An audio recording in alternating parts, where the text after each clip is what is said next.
recebo mais uma vez ela que é nutricionista, Paula Mello. Bem-vinda. Como você está? Eu tô bem, e você? Acabou de lançar um livro lindo, me mandou.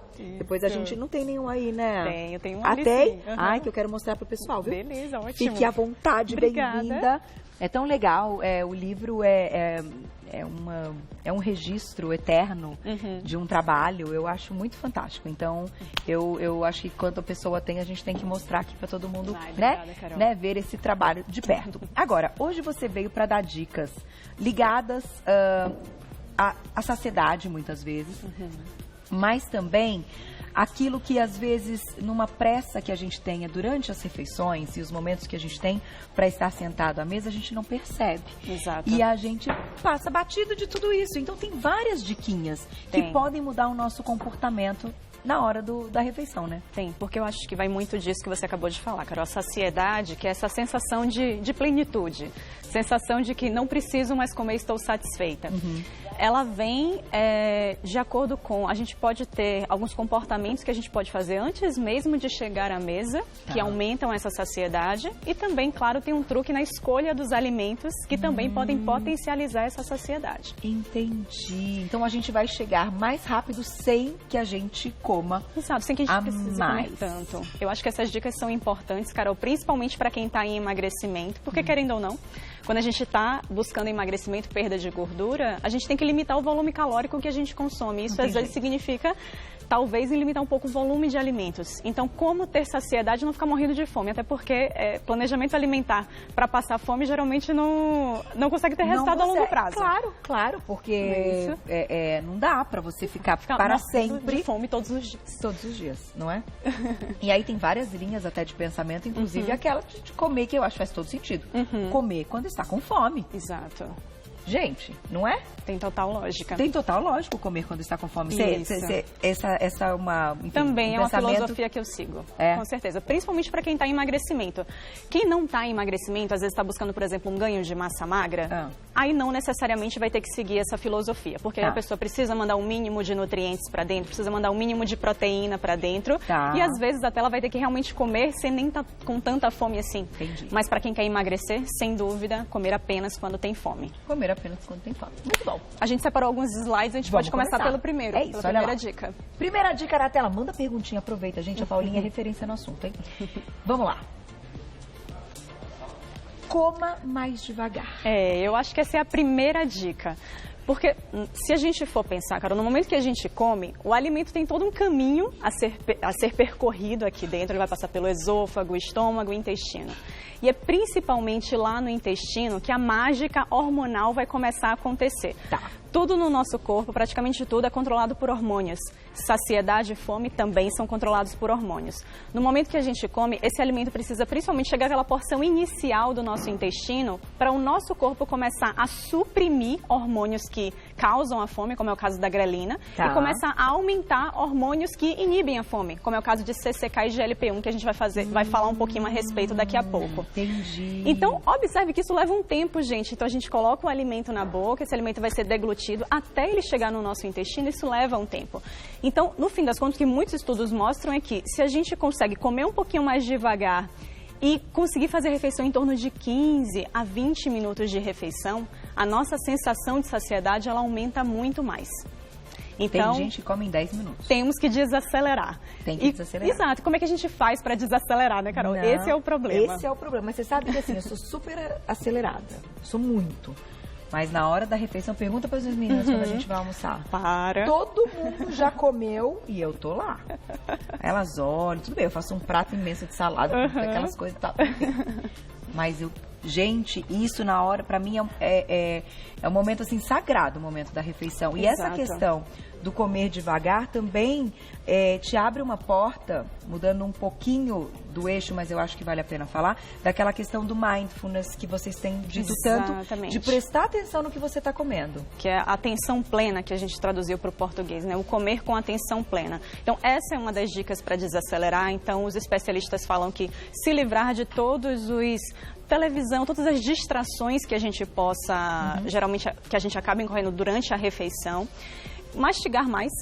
E para isso tem uma dica bacana que é largar os talheres.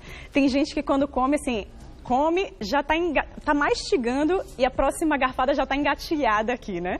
Então, assim, se você larga os talheres, isso pelo menos te traz até mais consciência de que você precisa mastigar mais antes de colocar a próxima porção dentro da boca. Gostei. Larguem os talheres. Muito bom. Abandona os talheres entre uma garfada e outra. Olha lá, próxima dica. Beba água antes das refeições.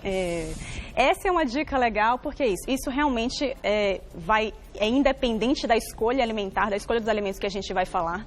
E tem alguns estudos mostrando que você tomar, na média, 2 copos, ou seja, 400 ml a 500 ml de água pouco antes da refeição. Talvez nem todo mundo goste dessa ideia, mas para as pessoas que se identificam é uma boa ideia, assim, em torno de 2 copos, 400 a 500 ml de água antes da refeição.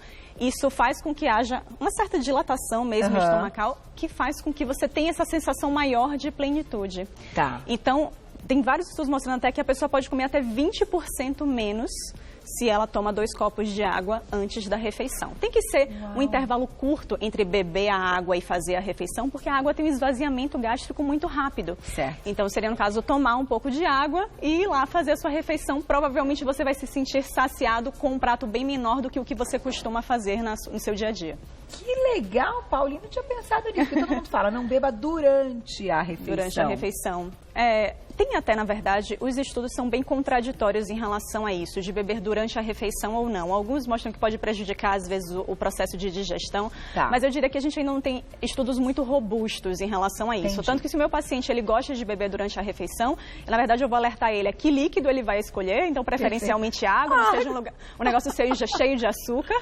E se já é uma refeição, que é uma refeição grande como o almoço, que ele não beba muito líquido. Então um copo de 200 ml já há de ser suficiente nesse momento. E a gente estava discutindo isso, e bacana a sua colocação, porque nunca ninguém realmente falou, olha, não dá para bater o martelo e dizer, olha, tá comprovado que faz mal, que faz bem, nananana, né? Dentro da nutrição não tem muito isso. Não tem. Né?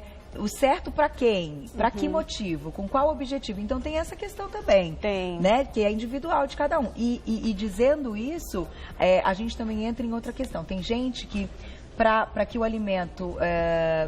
enfim, desça, precisa de um conforto maior e que precisa do líquido. Então, não há problema nesse caso. Não tem problema. Falando até dessa questão do líquido, Carol, se a gente for ver, muitas pessoas, até muitos estilos de dieta, iniciam a refeição com sopa.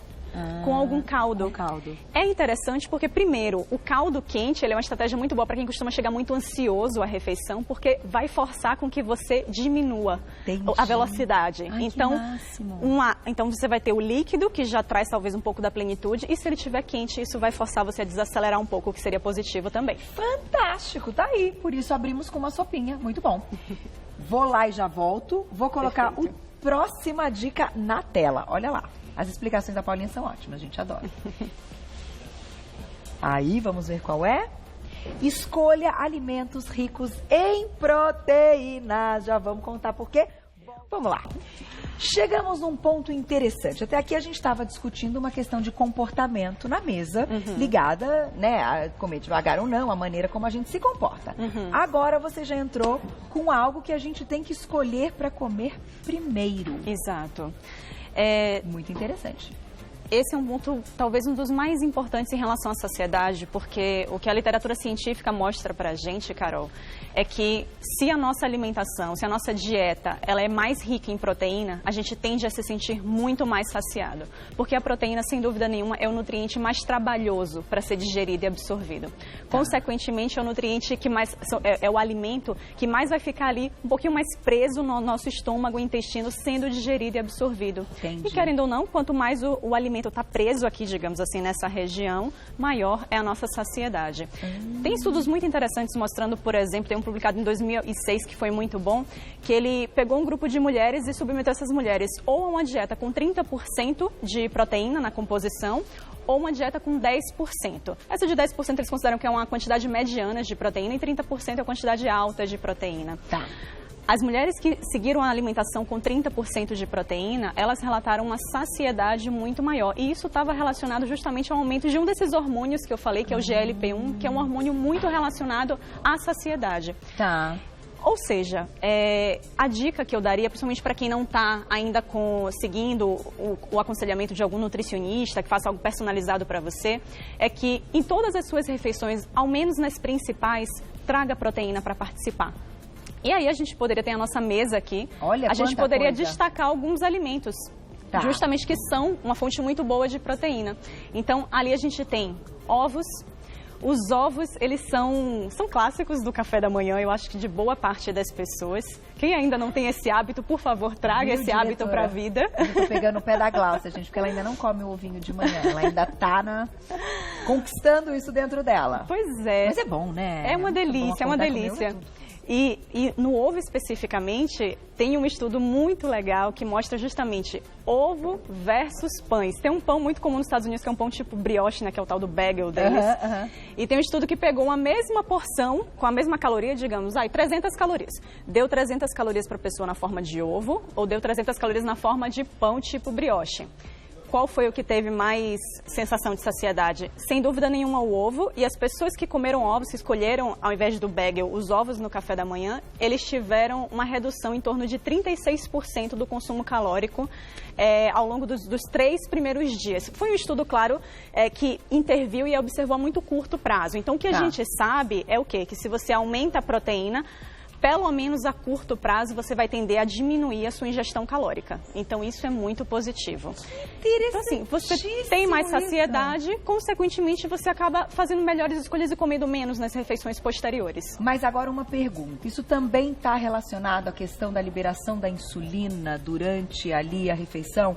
O fato, então, da escolha da proteína faz com que a gente libere menos insulina. Aí vai me dizendo se eu estou certa ou errada. E que isso pode, de certa forma, ter a ver aqui com o nosso papo. Nesse caso tem total relação, porque a gente está comparando um alimento que é basicamente fonte de proteína com um alimento que é fonte extrema de carboidrato. Carol, é importante as pessoas saberem que proteína também libera insulina. Perfeito. Então, ovo, por exemplo, que é muito rico, inclusive, nos BCAAs, que a gente chama que são 3 aminoácidos específicos, são aminoácidos que estimulam muito a liberação insulínica. Então, alimentos proteicos também podem liberar insulina, mas realmente os ricos em carboidratos, eles tendem a liberar muito mais e no final das contas as fontes de carboidrato, não só a liberação insulínica, como eles tendem a liberar muita dopamina. E dopamina é extremamente prazeroso. Por isso que é difícil até a gente ter tanta saciedade com fontes de carboidrato, porque ela traz um pouco, muito forte essa relação de prazer, que leva a gente a querer comer muito mais porque é prazeroso. Entendi. Perfeito. Então tem um pouquinho desses dois. Então, assim, realmente a gente trazer um pouquinho mais da fonte de proteína se a gente quer ficar mais saciado e diminuir a fonte de carboidrato. Isso é algo positivo para que a gente acabe comendo menos nas refeições seguintes. Muito interessante. Estou gostando. Tá prestando atenção, Gláucia? Pegando o pé dela hoje, né, Tony? A gente pode até, do que tá ali também, Carol, em relação aos ovos, a gente trouxe outros exemplos de proteína. Então, o iogurte grego. O iogurte grego, ele costuma ser muito mais consistente. Para quem não gosta de ovo, para Gláucia, por exemplo, que às vezes não gosta de ovos no café da manhã. Um iogurtezinho, uma pega boa. Só que a gente tem que lembrar o quê, Carol? De ser um bom iogurte grego, né? Porque a quantidade de iogurte que tem aí cheio de açúcar no mercado é enorme. É verdade que para escolher iogurte a gente tem que ver ele só pode ter 2 ingredientes. De preferência, sim. O leite e o fermento lácteo, que são as bactérias que fermentam o leite. Só isso. Só isso. Perfeito. Tá? Lembrem-se disso na hora de escolher ali, quando você for ler o rótulo do seu iogurte. Exato. A questão ali de origem vegetal, você colocou também as fontes. Perfeito. A gente tem ali, por exemplo, o grão de bico, mas que também, todo o grupo das leguminosas, né? Então, grão de bico, feijão, ervilha, lentilha, o próprio amendoim, são boas fontes de proteína. Então, a gente poderia, quem é vegetariano, vegano, pode ir nessas fontes também para ter a sua fonte de proteína. E eu coloquei também o peixe só para chamar a atenção de que teve uma escala, chamada Escala da Saciedade, que foi produzida lá em 95, que testou alguns alimentos específicos, e por incrível que pareça, o peixe foi o que teve maior nível de saciedade comparado, inclusive, aos ovos e à carne bovina. Nossa! Engraçado, né? Eu não esperava isso, até porque, via de regra, se é um peixe magro, por exemplo, que a gente pega, a gente vê até que a digestão é muito fácil. Então, se a gente pega uma tilápia, por exemplo, até pelo tipo de fibra que o peixe tem, ele é muito facilmente digerido. Então, eu acredito até que o estudo se referiu muito mais aos peixes gordos, como é o caso da sardinha, do salmão. Entendi. Então, eles vão tender a trazer uma saciedade mais prolongada também. Por ter também a questão de mais gordura, então. Exatamente. Tá. Muito bom. Vamos pro próximo, então. Gente, essa Paulinha é danada. Tô gostando de tudo. Próximo na tela, então, mais uma dica. Escolha alimentos ricos em fibras. Em fibras. Até eu sei que vocês discutiram bastante fibra recentemente no programa, né, Carol? Então a gente pode até passar um pouquinho mais rápido em relação a isso. As fibras, elas não só trazem esse retardamento do esvaziamento gástrico, então o alimento tende a ficar mais tempo aqui no nosso estômago, o intestino sendo digerido, o que é positivo, assim como as proteínas. E querendo ou não, os alimentos que eles são mais ricos em fibras, eles têm uma quantidade alta de fibra, alta de água, que é o que a gente vai falar também daqui a pouco, e eles têm baixa quantidade de calorias. Então, querendo ou não, assim como a sopa, você abrir a sua refeição com uma salada, eu trouxe até ali, por exemplo, exemplos de legumes, enfim, berinjela, abobrinha. Todos esses alimentos, eles costumam ter uma boa quantidade de peso em si, e eles são pobres em calorias e tem muita fibra, então você vai acabar levando mais tempo para digerir isso. Também são uma boa escolha.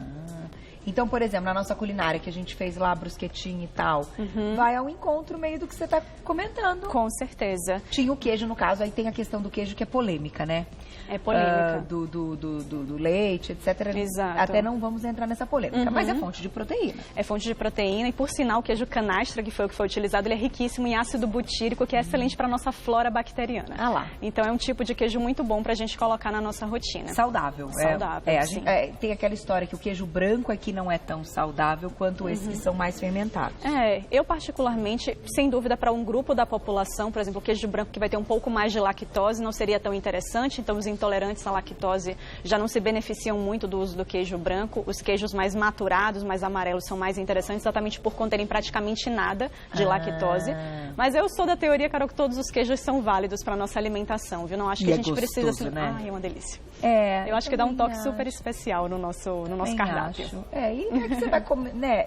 O exagero é um problema. Esse é o problema. Não é? Exato. Em qualquer um dos alimentos. E que é algo fácil da gente fazer com queijo. Exagerar na quantidade de queijo. Tem que ficar de olho. Tem mais uma, então, vamos colocar na tela, que agora a gente fecha com chave de ouro nesta dica. Escolha alimentos com baixa densidade energética. Isso é interessante. Exato. A densidade energética é justamente o que eu falei há pouco tempo atrás. Então, se eu pego um alimento que ele tem grande volume e poucas calorias associadas, é isso que eu vou querer para me trazer mais saciedade. Então, usando esse raciocínio até, Carol, a gente pode pensar em... se eu cozinhar o alimento, eu geralmente vou agregar água ao alimento. Então, eu coloquei até ali batata, que nessa escala que eu falei de saciedade, a batata cozida ela foi pontuada como um dos alimentos que trouxe mais saciedade para os participantes. A batata cozida. Já a batata frita trouxe uma saciedade baixíssima. E isso tem relação com o quê? Além de outras características, claro, mas tem muita relação com o alimento está muito mais pesado, ele está mais rico em água. Então, você aumentar o volume do alimento, mesmo assim tendo poucas calorias associadas, isso também vai ajudar na saciedade. Então, o que a gente pode ter de dica? Muito melhor para a saciedade cozinhar o alimento que assar, por exemplo, porque quando você assa, você perde água. Quando você cozinha, você ganha água. Nossa, gente, que interessantíssimo isso. Então, se a gente pensar nesse raciocínio... Vapor, a questão do vapor também. O vapor é legal também, querendo ou não, você vai estar agregando água também ao alimento e vai estar minimizando as perdas nutricionais que poderiam ir com a água. Gente, que máximo! Adorei. Vamos colocar a perguntinha do público, que chegaram várias. Vamos ver quem escreveu pra gente, olha lá. Obrigada, Camila, um beijo. A tapioca no café da manhã é uma boa opção para a saciedade e função nutricional. Vamos lá. Diga, Paulinha. Olha, sendo direta, eu diria que... verdadeira, falando a verdade. Eu diria que não. Se você for observar, se você colocar ou não colocar a tapioca, exemplo, se você faz, por exemplo, ovos que a gente estava comentando, faço ovos mexidos. Recheio a minha tapioca com ovos mexidos, ou como apenas os ovos mexidos. A saciedade é a mesma, porque a saciedade foi gerada pelos ovos e não pela tapioca. A tapioca é uma farinha, então em termos até de densidade nutricional em relação a micronutrientes, ou seja, vitaminas e minerais, é muito baixa.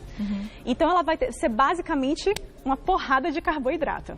Ela é farinha, então se você pensar tudo que é farináceo, se o alimento base, o alimento origem dele é rico em carboidrato, como é o caso da tapioca, porque a gente está falando aí da mandioca, do aipim, Se a base é rica em carboidrato, quando eu transformo em farinha, eu concentro mais ainda esses carboidratos. Então, assim, é legal para o alimento, é melhor você comer mandioca. Exatamente, come cozida, porque você vai aproveitar muito mais das fibras. E as fibras sim trazem saciedade. Então, tapioca ou mandioca cozida? Mandioca cozida. Mandioca cozida no café da manhã com um pouquinho de ovo. Com certeza. Perfeito. Aí eu acho que Camila, eu acho que fecha a conta. Mas a dúvida dela era a respeito da tapioca, então. Perfeito. Já é respondido e explicado aí, muito bom. Vamos para a próxima, mais perguntinha do público. Obrigada, Bruna, um beijo. A espirulina ajuda a diminuir a fome e controla a ansiedade? Tem relativamente poucos estudos em humanos com espirulina, com clorela, que são algas que a gente pode obter. Eles são fontes de algumas vitaminas e minerais, complexo B, de alguns aminoácidos, mas ainda tem muito pouco, tanto com relação à saciedade, quanto com relação à melhora de colesterol, por exemplo. Tem muito poucos estudos com humanos. Entendi. Então, sinceramente, não dá nem pra gente dizer que sim ou não a essa pergunta. Eu diria que o impacto provavelmente é muito pequeno. Pequeno, porque algumas coisas elas ganham proporção, aí também entram na mídia, começa todo mundo a falar a respeito daquilo, e aí todo mundo começa a comprar. Isso, que é aquela coisa da moda, né? Da moda. Então, nesse caso, ainda não tem tantos estudos não assim. Tem. Tá aí, boa. Dá tempo de mais uma, Glaucia? Na tela. Obrigada, Adriana, um beijo. Como evitar comer por ansiedade? Isso daria uma bela pauta, essa resposta. É mesmo, por favor, faça uma pauta sobre isso. Vamos fazer uma pauta sobre isso? Eu acho que você está mais do que convidada, mas só para a gente ter um fechamento, o que você diria que é o mais importante aí dessa resposta? Como não comer com ansiedade? Primeiro que aí a gente vê que é uma parte que até foge um pouco da área nutricional, então a gente tem aí uma questão às vezes psicológica, psiquiátrica, é importante, então é importante dizer que o nutricionista ele não vai ser a solução para todos os problemas, a gente tem que ter um trabalho em conjunto com todos os profissionais. Mas talvez para essa pessoa que tende a ser mais ansiosa ao sentar à mesa, a dica da sopa quente, que já vai forçar ela a dar uma desacelerada, isso seria bacana. Ou até mesmo iniciar a refeição com mais salada, para que ela, quando for para o prato principal, que é o prato mais denso em calorias, para que ela já esteja saciada. E o lance do comer devagar. Então até dá para fazer uma brincadeira com quem come rápido, que é marcar no cronômetro. Bota 15 minutos no cronômetro, só pode terminar, a última garfada tem que vir no minuto final ali. Não, antes não pode. Exatamente. No mínimo 15 minutos. No mínimo 15 minutos, porque você vai ver como comer devagar ajuda demais na saciedade. Que coisa, e é verdade mesmo. Mas eu acho que merece uma pauta bem completa. Vamos trazer um profissional da área, né? Dessa questão aí envolvendo psicólogo e tal, porque como você falou, muito multidisciplinar. E eu acho bacana você mostrar esse ponto de vista para o público, que muitas vezes procura um profissional da área e tem a expectativa que esse profissional consiga abraçar todos os problemas que estão envolvidos com essa questão, que muitas vezes é o ganho de peso, o aparecimento de uma doença. Então não adianta, é a hora de dar as mãos, assim. Eu fiz uma palestra recentemente e uma das coisas que faz parte disso que eu contei é essa questão de mãos dadas com os profissionais. Não tem outro jeito. Só funciona dessa forma. Ninguém faz sucesso sozinho e ninguém consegue chegar no objetivo sozinho. Concordo. Por isso que a gente tem aí tantos ensinamentos de vocês com essas dicas e no valendo mesmo tá de mãos dadas, não adianta. Então vamos fazer essa pauta, porque eu acho que essa pauta vai ser super importante para muita gente. E eu só posso te agradecer, né, Paulinha, porque você é maravilhosa. Tá lançando o livro que vai me ajudar muito. O que comer no pré e pós-treino. Tá aqui, olha que livro lindo. Para quem é objetivo o emagrecimento. Isso mesmo. E você usa um termo que me chamou muita atenção quando eu li. E otimize. Gente, é isso aqui, tem que ser inteligente, nós não temos tempo a perder, né? Lembrando até que o livro está disponível em e-book para o público em geral, tá certo, Carol? Ano que vem a gente provavelmente vai lançar o livro físico, mas por enquanto o que está disponível para o público em geral é o livro digital, que é igualzinho a esse daí. E tem várias receitinhas também. Ai, que bom. Você cozinha? Cozinha. Tá convidadíssima, tem cara que cozinha bem, né? Eu acho que a Paulinha pode vir pra nossa cozinha um dia com uma dessas receitas. Aí eu vou ficar muito mais nervosa do que eu fico aqui. Aí você vai contando dos benefícios. Vou pensar, vou dar uma olhada nessas receitas. Obrigada, viu? Parabéns pelo trabalho, tudo de bom pra você. Obrigada. E ó, claro que ela volta, faremos a pauta pra ajudar mais gente. Quem quiser saber mais do trabalho da Paula Mello, o Mello dela é com 2 L's, tá? Você vai lá no Instagram, @NutriPaulaMello, tudo junto com 2 L's, @NutriPaulaMello. Tem o site também, nutripaulamelo com 2 L's.com.br. Lá tem tudo direitinho do livro e podem mandar perguntinhas. Obrigada sempre. Obrigada, beijo, Carol. Até a próxima. Beijo. Muito bom, né?